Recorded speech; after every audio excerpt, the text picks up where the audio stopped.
Hello, welcome to Learn How to Prevent Stress Eating web class. Welcome, everyone. If we haven't met, my name is Amy Catherine, and I love supporting people who are motivated to improve their health. And I'm excited to help you today remove the discomfort and anxiety that stress eating causes in your life. And so you can focus on experiencing and achieving all of your goals and aspirations. My background is in nutritional biochemistry at West Virginia University.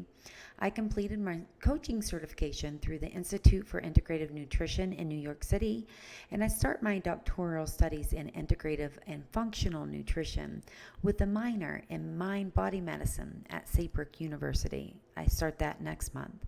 And I am a full-time nutritional health coach at Natural Grocers in Santa Fe, New Mexico. So if you have any questions during our time together today, please feel free to post them in the chat box, and I'll do my best to answer quickly. And if you are watching the replay, feel free to post your questions in the comment section below, and I'll get back to those within 24 hours on most days. Okay. So while we're all somewhat familiar with the nagging voice of guilt in our heads that accompanies an excessive or indulgent meal, it's another thing entirely to heed that voice and stop while our body is at a comfortably satiated level. Stress eating can be defined in other words as emotional eating, or eating to compensate for, or as an alternative to dealing with our emotions. 27% of adults admit to turning to food to deal with the stress in their lives, while 34% of those admit that it's actually a habit. So why do we do it? Well, it's easy to blame external factors, the food itself, for example, or the person who provided it, or the place that you were when you ate it. And we all know our excuses that we have for ourselves. But the real underlying issue with stress eating lies in a lack of awareness of our bodies, emotions, and our ability to deal with them. The majority of the time, stress eating is done at times when the body does not need food. And the messages between our mind and body get confused. And hunger is not the main thing waiting to be satisfied. Harvard Health has issued a fascinating article which details some of the reasons that stress causes overeating in adult Americans.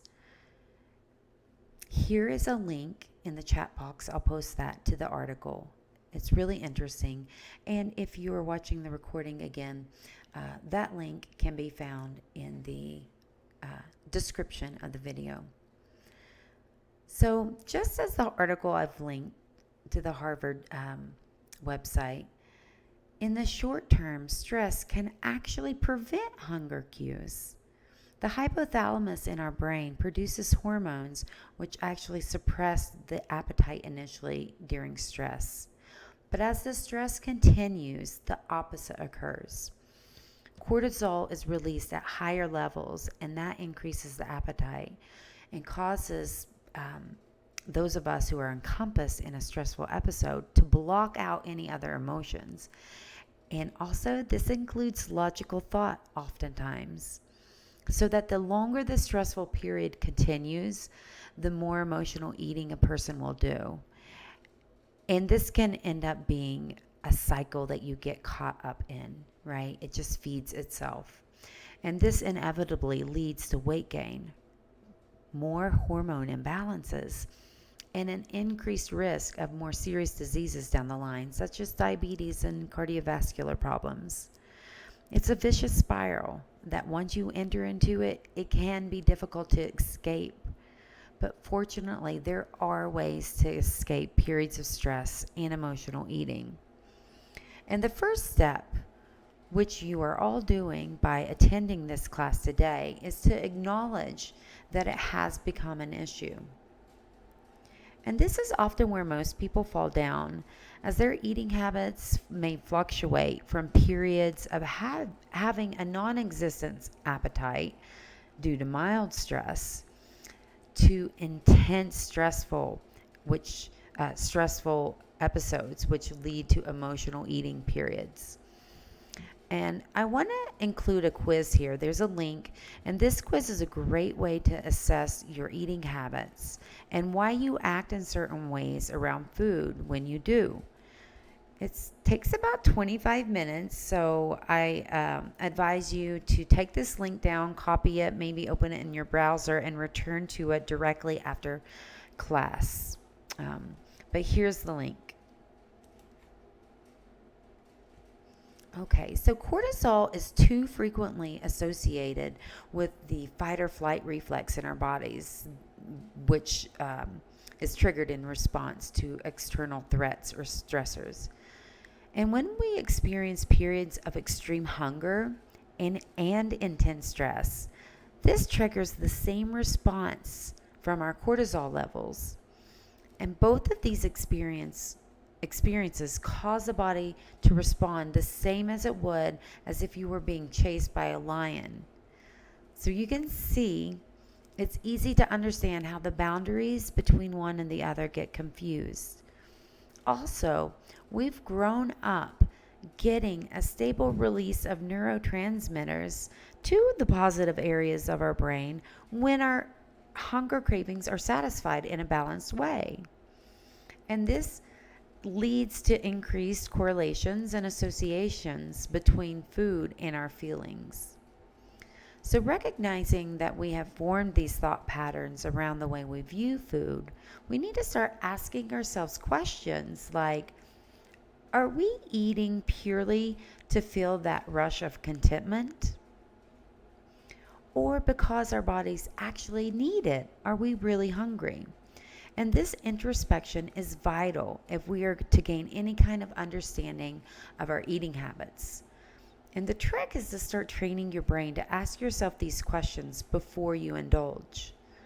Take time to consider your answer to these questions the next time you feel like overeating. And if you're already aware of when you most struggle to control your eating, I'd like to hear. When do you struggle to control your eating?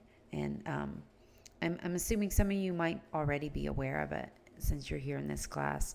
Comment in the chat box, or you can in the comments if you're watching the replay of this. So what triggers you to stress eat? I want to know. All right. So how do you get to know your stressors? It's not the most comfortable experience to look your discomfort head on. Trust me, I know. But it's the only way to truly make progress against the damaging habits of stress eating. A good way to begin is just take the time to be honest with yourself and write down when you feel overwhelmed by thoughts of overeating, or when you automatically turn to food for comfort. And once you've identified your root causes, then you can set to work in minimizing the risk that they will happen to you again. For instance, if you know you eat when you're lonely, plan to call a friend or write in your journal instead. And the more frequently you divert your energy to alternative outlets for your energy and thoughts, it becomes easier to ignore the cravings to overindulge. You're actually creating new pathways and new coping strategies.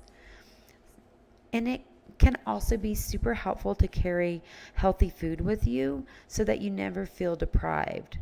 Emotional eating can be your body's reaction to feeling deprived, whether that's physically deprived or mentally or emotionally deprived.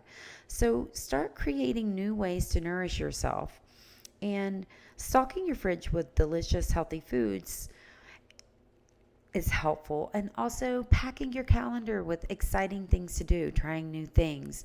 But also be disciplined to make sure you set aside some time to relax for yourself.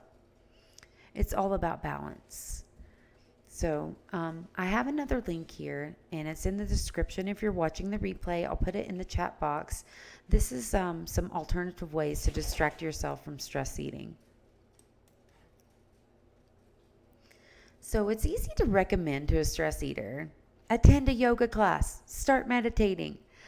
But it takes a little bit more understanding of these activities to truly have the desired effect. Mindful eating is a term that has been coined by experts to help those who struggle with emotional eating to remain present and aware of the entire duration of their meals. And it sounds like a simple task, but consciously taking and savoring each bite of food for every meal is a difficult concept, even for those of us who aren't struggling to overcome our emotional eating habits anymore. Mindful eating consists of several easy to follow steps for before, during, and after each meal. So, before eating, assess your hunger truthfully. We already talked about this. Take time to note your level of hunger before you eat anything. And also note what kinds of foods would most successfully help fuel your body for whatever your current situation or task that you have ahead of you for the day or evening or morning. And then once you decide to eat and you sit down during your meal, chew slowly, take breaks, and focus on tasting every little flavor. Many professionals recommend taking a break between 5 to 10 minutes in the middle of your meal as well. And this helps your body's natural system to tell you when it's full. And after eating, really reflect on your meal and appreciate it as the fuel that you've just taken in that's going to help you achieve whatever tasks or activities that you have planned. Mindfully assess how you feel physically. Note, was the food too heavy? Was it too light? Was it too much? Or was it not enough? Or was it just enough? And use this information to move forward. And don't allow regret to surface even if you did overindulge. In other words, no judgment in this process. No judgment on yourself. It's only reflection to help you in developing your new strategies. And if the meal wasn't exactly to your satisfaction, use this to help you in planning your subsequent meals and meal times, or maybe periods of the day when you know that you might need food or need to need to eat some food. And I have another link here. It's some more helpful tips for mindful eating. I'm going to post that in the chat box. And again, it's in the description of the video if you're watching. It's not rare to hear those who complain of emotional or mental difficulties mention that their diet and a difficult relationship with food or stress eating as part of the symptoms of the illness that they experience. And recent studies have shown that an overwhelming amount of our positive hormones and enzymes are actually secreted in our gut. And this means that ensuring digestion is at its optimum level. And this should be a priority for those seeking to balance out hormonal and emotional functioning. For stress eaters, this could be an interesting place to start. The emotions causing the stress eating might initiate with complex hormonal imbalances. And so regulating your digestion should become a priority to lower the chances and severity of these hormone imbalances, which can slowly return a certain amount of control to you in regards to your emotional eating habits by restoring your digestion. And I'd just like to take a moment to let you guys, some of you may already be registered. I have a web class coming up called The Leaky Gut Solution. So it's all about regulating your digestion. And it has been shown that a lot of emotional issues can be lessened by restoring balance to your digestive system. So when you do that, the emotions are then not so strong and extreme as you might be experiencing if you have poor digestion. And chances are the periods of your stress eating won't be either. Your gut bacteria directly affects your brain and your hormones. And it's only in recent years that the studies have shown the link and how strong that this effect can be. So here is another link from Psychology Today, basically on the gut-brain connection relating to mental illness and disease. Just I'll put that in the chat box again, and if you are watching the replay, you'll find it in the description video of the video. So combating your stress eating can be extremely difficult. One way to face up to the reality of what you're consuming is to make a pact with yourself to write down every piece of food that passes your lips in a food diary. For people who are used to ignoring how much unhealthy foods they are eating in a single setting, this can be a real eye-opener. I've done it, and it is. Take note of when you eat, what you eat, how you feel before, during, and after you eat. Put it all in your food diary. And after a few days of doing this, you will begin to notice some patterns in your eating habits. They may be positive or negative, or both, most likely. And it's bound to make you see some sort of consistency and or inconsistency in the way that you eat.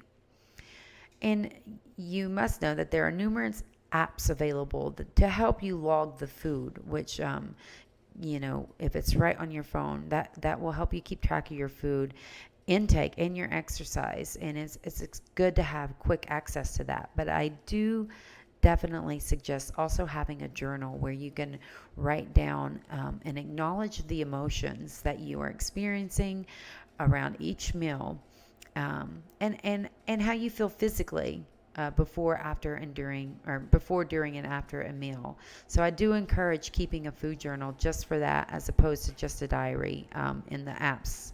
I think they both complement each other very well. Here are some more links to a food diary app and some other links on creating and maintaining your food diaries. Get some good ideas and then just implement what works for you. So the frustrating thing about emotional eating is that even good intentions of cooking yourself a healthy meal can sometimes lead to a binge or a period of emotional unconscious eating of everything that you've so carefully prepared. So for those of you who struggle with a thing called portion control, a great tip to avoid accidentally overeating is to use food containers. And planning your meal ahead of schedule and preparing the packed meal in packages so that you know when you're going to have a busy week. It can save you hours of stressing and sweating and also stress eating if you have it prepared and in packages already portioned out for you. And it's best to prepare and portion your food when you are not hungry. To avoid the temptation to eat your pre-packed meals in one go. I've done that myself too.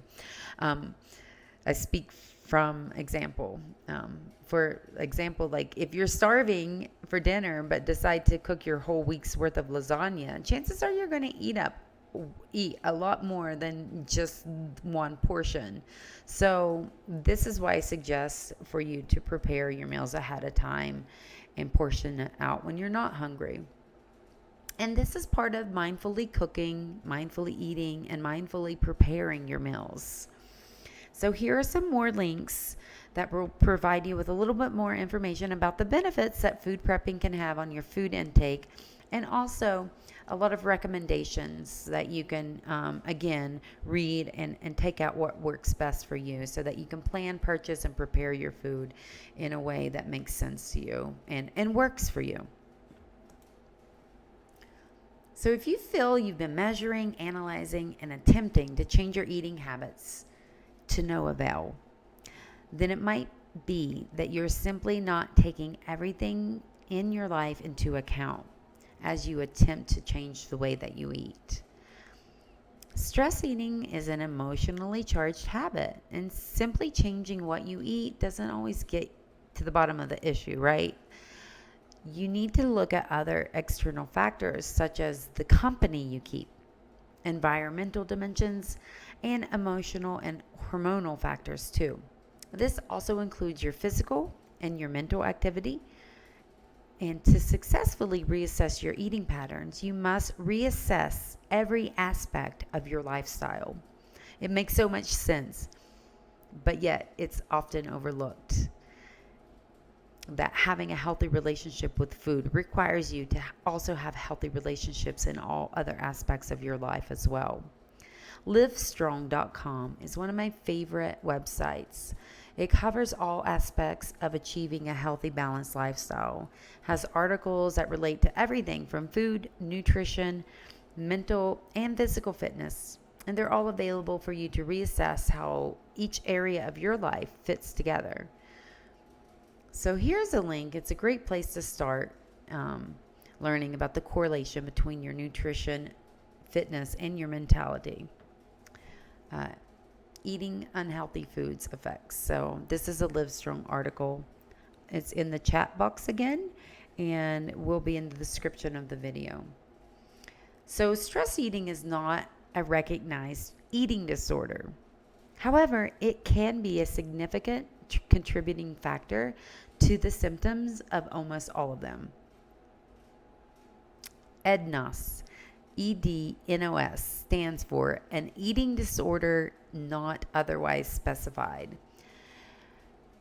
And it's a term used to denote the varying intensities and scope of those suffering from unhealthy eating habits that don't quite meet the exact criteria for anorexia nervosa, bulimia, or the binge eating disorder. The ironic thing, again, is that disordered eating patterns can cause your stress and anxiety levels to rise, which becomes even more a significant contributing factor to any existing issues you already have with food. For example, if becoming stressed in a situation surrounding food causes you to lose control of your eating entirely and enter into a downward spiral of negative food associations, the stress eating is a trigger for worsening eating habits and spiraling negative thoughts of self-worth. That just is a terrible, like you're stuck in a washing machine. And it's a precariously blurred line that exists between the labels of stress eating and eating disorder. It's disordered eating, right? When you are eating to mask emotions. So it is advisable to seek psychological help if you feel like you might be leaning towards the latter and eating disorder. The emotional eating test that I linked earlier, it's a really good way for you to assess your relationship with food and then evaluate the steps necessary for you to take to help you overcome any kind of disordered eating or emotional eating out of control. So again, in case you didn't get the link down earlier for that quiz, here it is. And I'm going to attach another link with information on EDNOS, the article about eating disorder that's not otherwise specified. A huge portion of eating and food-related disorders come about as a direct result of negative body image and inaccurate perceptions of ourselves. The role that body image plays in beating stress and emotional eating is not immediately obvious, and yet we delve deeper and start to understand more about the mind-body connection. We can see how stressors in the physical body directly correlate to stressors in your mind, while overeating inevitably plays havoc on our digestion and internal organs, which increases the risk of contracting various diseases such as diabetes and cardiovascular difficulties. But it also places a huge amount of stress on our minds. So it's a physical and mental stressor. And as we've already discussed, the hormones and enzymes involved in creating the sensation of stress are produced in the brain and are released in our bodies in response to both external triggers and stressors, including the overeating. And when these triggers occur, our actions respond directly to that particular emotion, whether it's sadness, guilt, stress, self-hate associated with it. Emotional eating becomes a crutch on which we attempt to redirect the attention away from any kind of uncomfortable thoughts or stressors, and then yet we circle back and feel guilty. And again, it's just like I said, it's like you're in a washing machine. So I have a link here to help you understand a little bit more about the mind-body connection of emotional eating. Put that in the comments or in the chat box. So I'd like to start with saying exercise should never be used to counteract an episode of stress eating. But it can significantly help with reducing the urges to binge and loss of control over food. When we exercise, we feel good, we feel stronger, and are full of positive endorphins that shift the energy around the body instead of leaving the energy stuck in one place, dormant or another. As with any of the other lifestyle factors which combine to make a balanced, healthy diet more achievable, exercise should ideally be engaged within moderation and as a complement to a balanced lifestyle. Instead of using exercise to run off excess calories consumed from a period of stress eating, you use the exercise to distract yourself from a possible episode of overeating. For example, when you feel the urge to overeat or to use food as a way to comfort yourself, try going for a walk, doing some light exercise. And if the urge to stress eat comes upon you at a time when your body is not hungry and you've taken the moment to recognize this, the next step is to engage your mind and body in another activity that distracts yourself from these urges. It's about actively working against the specific observations that you make when you keep your food journal, not merely just noting them down and doing nothing.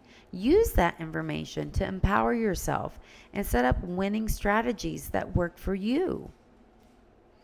And just to add a note here on strength and security, feeling safe, strong, and capable comes as a result of regular exercise. And these all happen to be emotions which those who stress eat regularly are lacking in.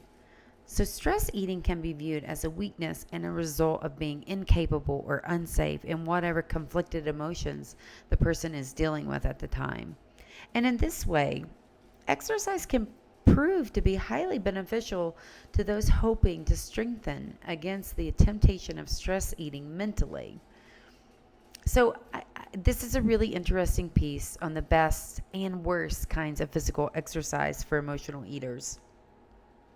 As a fitness trainer, it's really important that we don't over-exercise again, which I think when we view exercise as a way to complement a healthy lifestyle and as a distraction, rather as if we've eaten and we feel guilty and then we go exercise and over exercise and then we're already stressed and then we go add more stress with the to combat something that we did and burn the calories.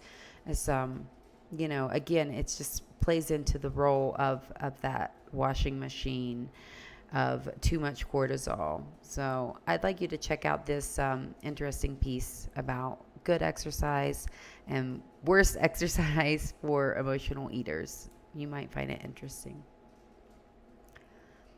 We've been conditioned externally by a vast, ever-growing, and ever-hungry giant that has a huge and relentless impact on all of our senses, not just our hunger. It's the media. Many food companies, especially those mass-produced fast food companies, use media as a way to make us believe that their particular kind of food and lifestyle will make us happy. Up until recent years, there was little to no emphasis placed on understanding the link between our food and our happiness. However, the media has had a direct impact on how we view our eating habits and, more importantly, our bodies. Think about it. If we're being told that eating a Big Mac or Happy Meal will quite literally make us happy, then surely we're going to believe it. and buy as many as often as we can. It's a subconscious thing. It's programming. They call it television programming for a reason. Not only is this mass produced and processed food unhealthy for our bodies, but it's being presented to us in a way that is mentally unhealthy too. And add to this equation the frequency of the mixed messages. The frequency of the mixed messages that are coming to us from every angle. It's no wonder that we lose touch with our senses and we forget to listen and satiate our body's natural needs and hunger cues in a way that's healthy and fulfilling. So while we know it's more likely we will consume more food if our attention is diverted elsewhere, such as TV, social media, it's interesting to consider if it is to blame for the emotional eating too. Something to think about. And here is a link on an article that talks about that. So getting to know your triggers is key if you're ever going to overcome or at least manage your emotional eating. There are no specific outlines as to what an individual's triggers can be, as everyone experiences life and processes situations differently. So it can often also be hard to gauge when and how a stress eater will be triggered to binge.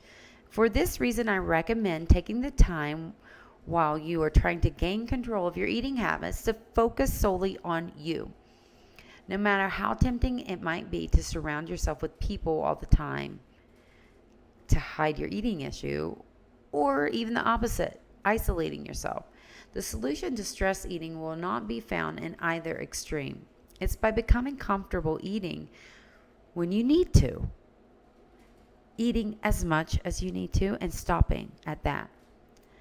Slowly beginning to trust yourself around food again, and trusting your body and the signals that it's giving. Listening for once instead of numbing your pain or other complicated emotions with food. So here's another link. It's a helpful guide that's going to help you navigate your triggers. And I hope that you guys really dig into these links that I'm sending, because there's so much that we could be covering, but I only have a limited amount of time today. So in the end, avoiding stress eating and learning to nourish yourself with balanced, satiating meals is easier said than done. And you may still slip up from time to time. Busy schedules and unpredictable meal plans happen, but the critical thing is to be aware of it. And be aware that it is perfectly natural. Not everyone eats 100% healthy 100% of the time. By providing your body with a balanced, regular, portioned, controlled meals, you'll begin to gain control of your eating patterns, and more importantly, to recognize when you have thoughts or emotions that would previously have resulted in a stress eating session or binge. The battle against any food-related issue is not one that can be fought once and never again.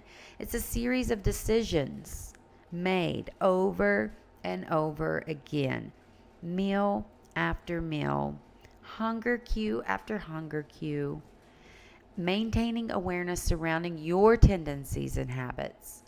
As you continue to engage with your food is the most mindful way to achieve balance in your eating habits. This can be super difficult surrounding elements, environments, or people in your life that might have previously contributed to your stress eating triggers. So it's vital that you acknowledge these for what they are and take steps to reduce or remove them from your life. So I want you to reflect right now and write down the answer to this question. What triggers or stressors in my life can I start removing today or reducing?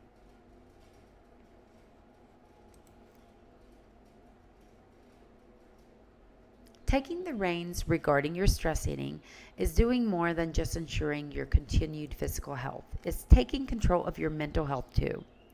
When you start to consider the connection between the thoughts that you're having, whether those are anxiety, stress, or sadness, and how they're affecting your body, discomfort, indigestion, or stomach issues, stress eating can seem like a vast and all-encompassing issue.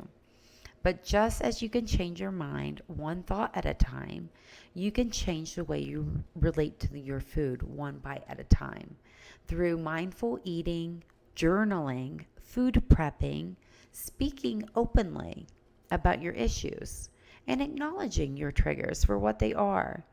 You can and will see improvement. Striving for balance and not perfection is some of the best advice I've ever received. And be aware, recovery is not linear. It's a journey and it has twists and turns, ups and downs. Allow yourself to struggle and find it difficult at first. Give yourself space and be aware that it does get easier. Try to forget all previous periods of stress eating and start fresh, beginning with your next meal today. And carry this fresh start mentality into each and every day as you journey along. So, I do understand this topic can be sensitive to most people. So, I just want to check in with how you're feeling after everything that we've discussed today. Overwhelmed? Are you inspired? Are you ready to tackle this once and for all? I'd love to know if there's anything specific that you found helpful or interesting. Feel free. I'm going to give you my email. Send me an email or just comment in the chat box right now. I would like to know what you guys have found most helpful. So it might seem like a distant, unachievable goal right now for you to overcome stress eating. I promise you, it's totally doable. I've done it myself. And with a little bit of determination and, of course, support, I believe you can change the way you think about food for good. And I am here to support you. So if there's anything that I can do to help, please let me know. You can schedule a free 50-minute consultation with me or just send me an email directly. I have the link here in my email. If you want to schedule, you go to the contact page here on my website, and or just email me directly. I've spoken to some of you already, often in email. And the resources I'm linking in the chat box for everything that I used today, and it's in the description of this video if you're watching the replay. And I just want to say thank you, everyone. Thank you for your time. Thank you for taking time out of your day to be with me here and taking time for yourself as well to start taking steps to better and take control of your stress eating. I love sharing this topic with people who are eager to transform their health and eating habits. I have many more web classes coming up. I mentioned the one about the leaky gut solution, which again, that has a link to your emotional eating. Check out that article. And here's a link to my other classes that I have scheduled. I'm always here to support you. Reach out anytime. Thank you so much. You guys have a great day.